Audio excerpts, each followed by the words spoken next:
Film की शुरुआत में मैक्सिको को 1963 में दिखाया गया है। खुदाई के दौरान मजदूर एक डिब्बा निकाल रहा था। उसके बाद एक दीवार दिखाई दे जाती है, उस पर बहुत सारी तितलियां थी। इस सीन में एक लड़की अपने कमरे में बैठी दिखाई दे रही है। वो अपने कमरे में पैरों के निशान से सचेत हो जाती है, लेकिन वहां कोई नहीं था। लड़की डरकर कमरे से भाग गई। जब वो बाहर आती है तो इसे एक रहस्यमयी बॉक्स दिखाई देता है। इसके पीछे कोई लड़की को खींचता है। अब हम पता लगाएंगे कि बाद में लड़की का अपहरण किसने किया।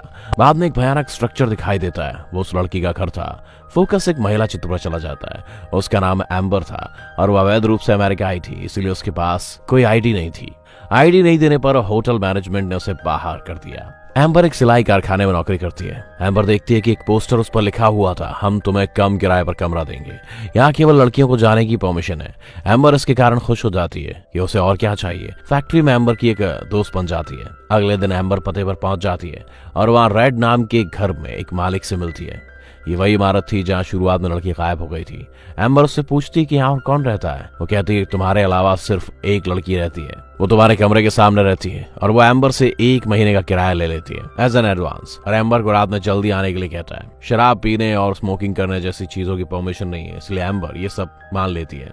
फिर एम्बर उस कमरे में शिफ्ट हो जाती है। जब एम्बर रात को सोने जा रही थी तो उसने अपने कमरे के फर्श पर एक छोटी सी खिड़की देखी। इसका रास्ता बेसमेंट की तरफ खुल रहा था। रात के टाइम यहाँ से महिला और बच्चों के रोने की आवाज सुनी जा सकती है। एम्बर सोचती है कि अजीब है। वो रात में सोते टाइम इसके बारे में सोचती है। इसके बाद एम्बर सो जाती है। यहाँ पता चला कि एम्बर की माँ की हालत ठीक नहीं है, इसलिए एम्बर अमेरिका में इलीगली नौकरी करने के लिए आई थी ताकि वो पैसा कमा के अपनी माँ का इलाज करवा पाए। उसकी माँ हमेशा उसके सपने में दिखाई देती है, उससे वो अक्सर बातें करती है। एम्बर अगले दिन इमारत की लड़की से मिलती है, मतलब सामने वाले फ्लैट की लड़की से। लड़की एम्बर को बताती है कि रेड एक बुरा आदमी है, तो उससे बच के रहना। ये कहकर लड़की निकल जाती है। एम्बर इग्नोर कर देती है कि उसने ऐसा क्यों कहा और वो फैक्ट्री चली जाती है। एम्बर के दोस्त उसको बताते हैं कि अगर तुम्हें आईडी चाहिए तो तुम्हें 3000 रुपए लगेंगे। एम्बर कहती है 3000 क्यों? तुमने तो 1000 ही बोला था। उसके दोस्त ने बोला क्योंकि तुम अमेरिकन नहीं हो, इसीलिए 3000 लगेंगे। एम्बर अपने अंकल के घर जाती है, लेकिन अंकल उससे फिर आईडी बोलते हैं अगली बार लाने के लिए, मैं तुम्हारे जॉब के लिए कुछ करूंगा। एम्बर के अंकल को पता नहीं था कि एम्बर के पास कोई आईडी नहीं है। उनको लग रहा था कि एम्बर के पास आईडी है, इसीलिए वो उसे जॉब ऑफर कर रहे थे। बाद में जब एम्बर उसके होटल पहुंच जाती है तो उसे बेसमेंट से कुछ अजीब आवाजें आती हैं। एम्बर वहां चेक करने जाती है। इसी बीच रेड वहां आ जाता है और एम्बर से कहता है कि बेसमेंट में जाना अलाउ नहीं है क्योंकि ये प्राइवेट प्लेस है। एम्बर नोटिस करती है कि एक कमरा है जहां पर बहुत सारी अजीब सी चीजें हैं।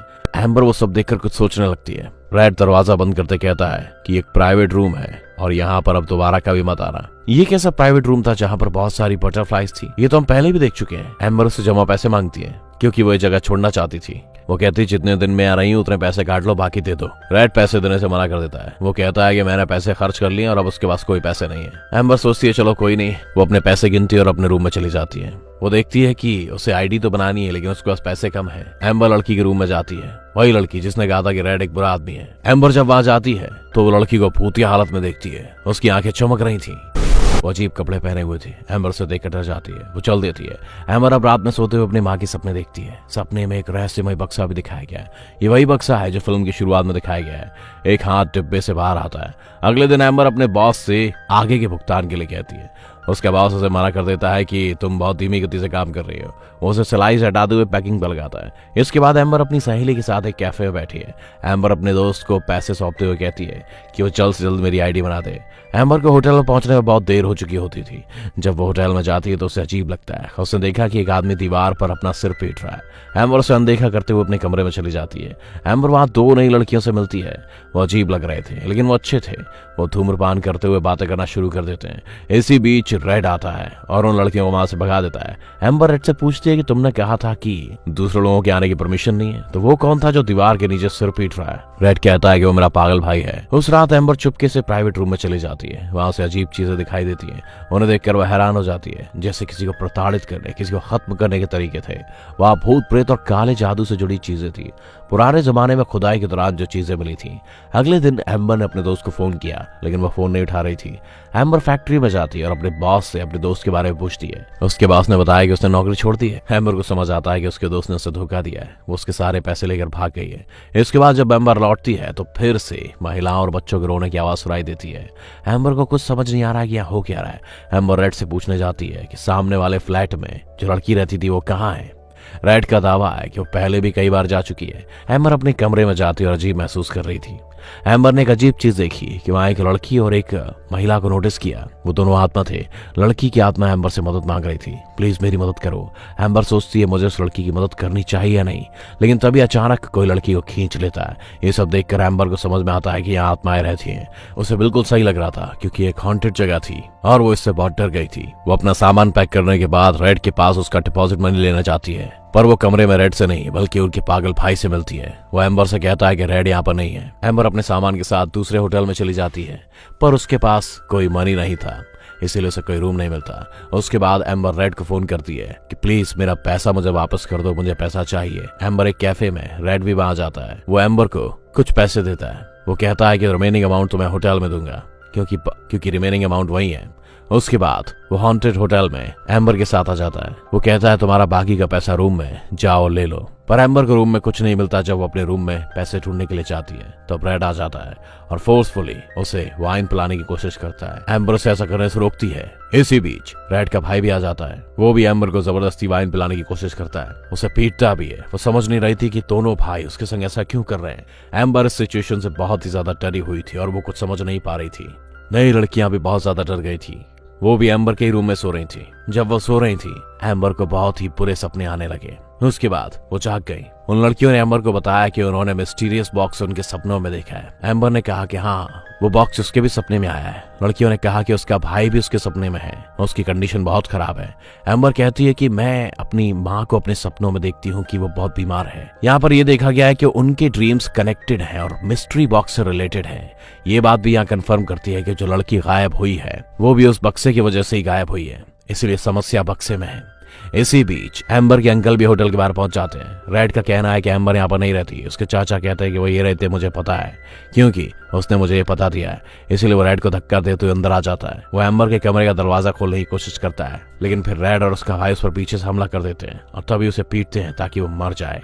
बाद में वो लड़कियों को एक कमरे में ले जाते हैं जहां लड़कियों के शव थे। वो अजीब कपड़े पहने हुए थे। ये वही कपड़े थे जो भूतों ने पहने थे। एम्बर को जो भूत दिखाई दे रहे थे वे उन्हीं को पहनाए जाते हैं और बाद में रेड उनके शरीर पर कुछ डालता है। वो उसे रिहा करने के लिए कहती है। रेड उसे रिहा करने से इनकार कर देता है। वो कहता है वो ऐसा नहीं कर सकता, मेरा भाई ये सब डिब्बे की वजह से करता था, मेरे पिता भी ऐसा करते थे और मेरा भाई भी ऐसा ही करेगा। उसने हमारी माँ के साथ भी ऐसा ही किया है और तुम्हारे साथ भी ऐसा ही होगा। इसके बाद रेड का भाई एम्बर को उठाकर बेसमेंट में ले जाता है। रास्ते में एम्बर कई आत्माओं को देखता है। उन्होंने भी वही कपड़े पहने थे और उनकी आंखें भी चमक रही थी। पता चला कि एम्बर ने भी यहाँ की भूतिया लड़कियों की तरह कपड़े पहने हुए हैं। इसका मतलब है कि एम्बर उनमें से एक होने वाली है। रेड का भाई एम्बर को तहखाने में ले जाता है। एक बहुत ही बड़ी जगह है, बहुत सारी मोमबत्तियां थी, कई लाशें थी, लेकिन वो बिना सर के शव थे। अब एम्बर को लिटा दिया जाता है और सामने मिस्ट्री बॉक्स रखा था, वो डिब्बा जो हर किसी के सपने में दिख रहा था। रेड का भाई उसके पीछे चला जाता है, लेकिन एम्बर के अंकल आ जाते हैं और उसे छुड़ा लेते हैं। वो उसे वहां ले जा रहे थे। इसके बाद वो एक अंधेरे कमरे में पहुंचते हैं। एम्बर देखती है कि वो अपनी माँ के साथ है।